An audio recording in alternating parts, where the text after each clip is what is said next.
Our speaker is Vanden Broucke from Ghent University, Belgium. Today, she presents her talk on the topic, Constructed Love Vocabulary and Historical Sources.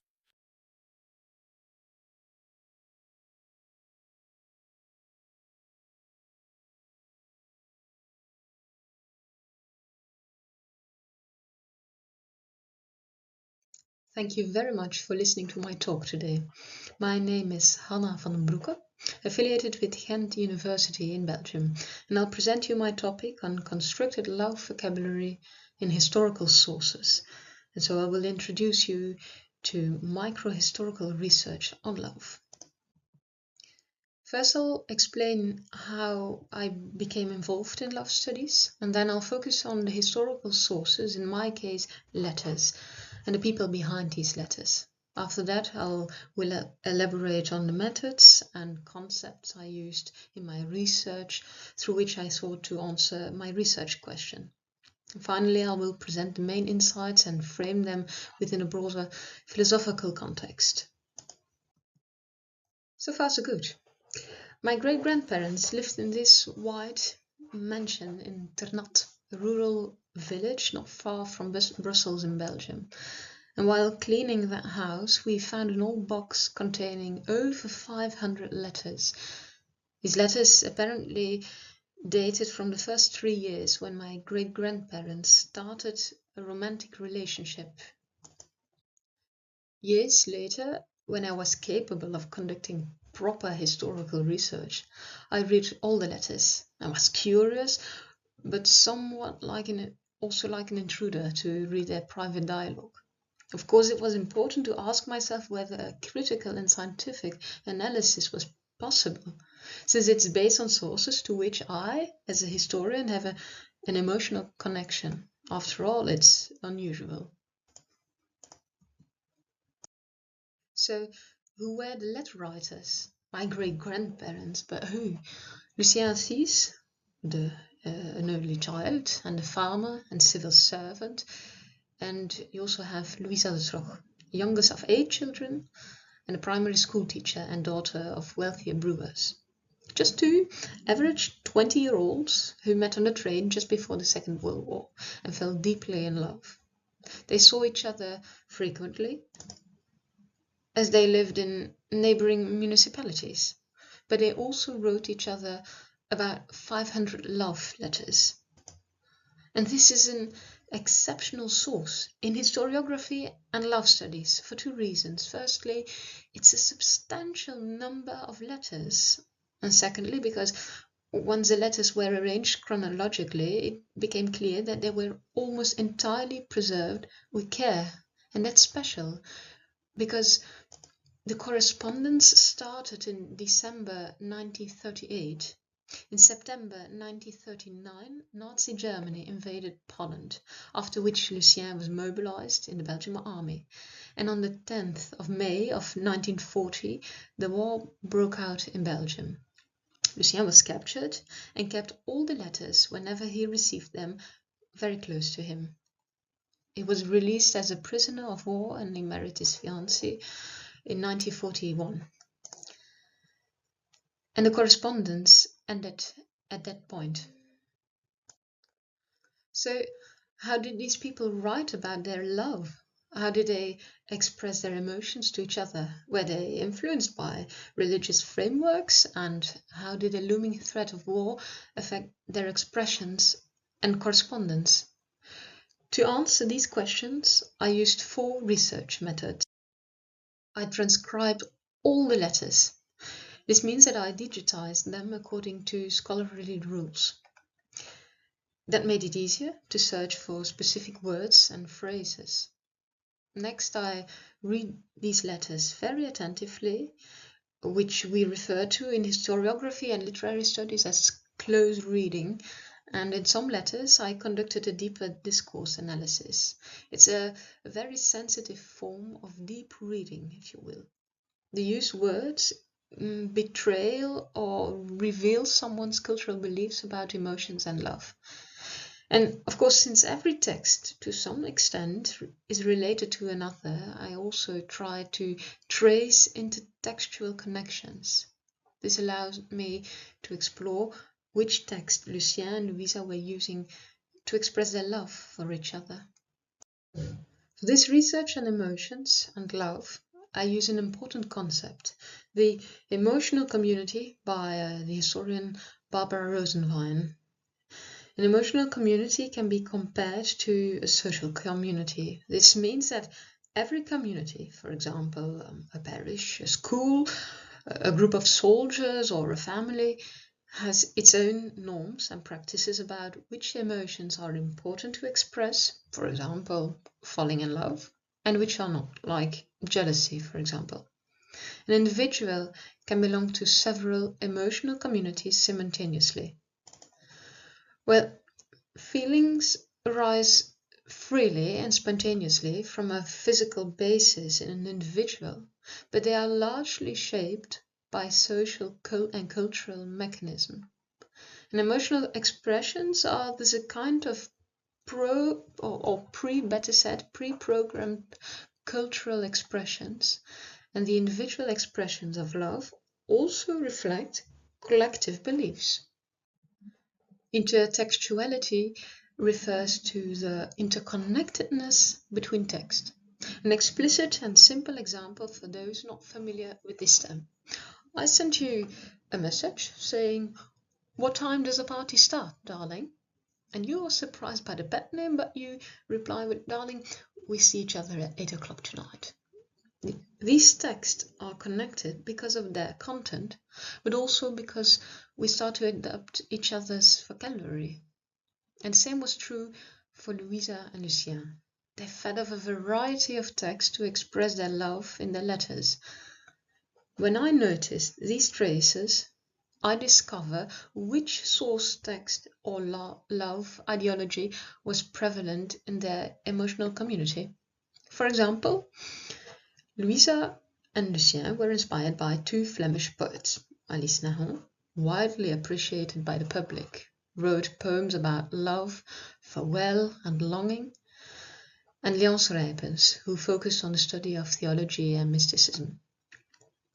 Rijpens' sisters attended the same school where Louisa was trained as a teacher, so it's likely that Louisa became familiar with his work there. Louisa expressed his love for Lucien as follows: "I want to be your mother, who softly, very softly, wishes to kiss away your sorrow and comfort you with the sweetest words, wanting to share the pain with my boy, who is my everything in my life." This closely resembles a line from a beautiful poem from Rijpens named Opdracht or Task, where he wrote, "Just as mother, when she found you suffering, could kiss away the pain, so I wish to soothe your soul's wound with gentle songs." Lucien, too, wanted to take pain away and felt the urge to kiss the tears from his beloved eyes, describing it as a boy who, in his thoughts, softly kisses the crystal droplets from the blue gazes. The kiss symbolized love, and this reflected a Neoplatonic view of love, where soul and body were united through the kiss, mouth to mouth, soul in soul. As Alice Nahon described it in her poem Kussen or Kisses, she says, "Where souls merge into one, a kiss is truly the most divine word that can flourish from human mouth. A kiss is a moment of this earth, where man learns to understand heaven." This concept of love as a symbiotic unity formed the absolute basis of what Lucien and Louisa considered as love. Another example shows how Lucien used Leonce Rijpens' poems from the collection Liederen van Moeder, Elegieën or Songs of Mother, a kind of Catholic manual for mourning a mother, to comfort himself and apparently to express his love for Louisa. Lucien lost his mother, Mary, to tuberculosis when he was a young man, and he writes, "It's all sad and black in my soul, Louisa. yet there is still a small ray of sunshine. Yes, because I experience more and more every day that you still bring me some love. I hope that you want to be like the sun, just as my mother was in my life, and my promise, you may rely on it, and even more. Let me cry, my darling. You make me so unhappy and yet so happy because Mother revives. Yours and always to you, Lucien. He thus used Catholic symbols to enhance his language of love. In other words, thanks to the elevated love of Louisa, Lucien found new meaning in life. Lucien drew a parallel between Mary, the Queen of Heaven, his own mother, Mary, and Louisa, the new Mary. A maternal and lover's role within a Catholic community was tied to the idea of selfless sacrifice. Their love was associated with the duties and efforts, and Louisa responded so, explicitly telling him, "Do not see me as your fiancée, but as your wife and mother. I'm ready for everything for you." For Lucien, meaningful life was, in short, organized around love. This aligns entirely with the constructed view of love in Western society as explored by the British sociologist Mary Evans. This view, however, is subject to change over time and place. Would you, for example, want to be seen as a mother for your romantic partner? Finally, of course, the context itself mattered. Lucien and Louisa experienced acute and existential fear due to the war, due to violence, hunger, uncertainty about each other's well-being, death lurking around the corner, etc. Daily concerns became just less significant. Their fear and sorrow could paralyze, but that could also drive them to act. They increasingly expressed gratitude for their love and hope, clinging to it. Emotions seemed to become more extreme due to the unpredictability. It was as if Lucien and Louisa were experiencing a roller coaster of emotions. Louisa writes, "Darling, my dear man, I kiss you tenderly and with all my love. My blessing accompanies you every day.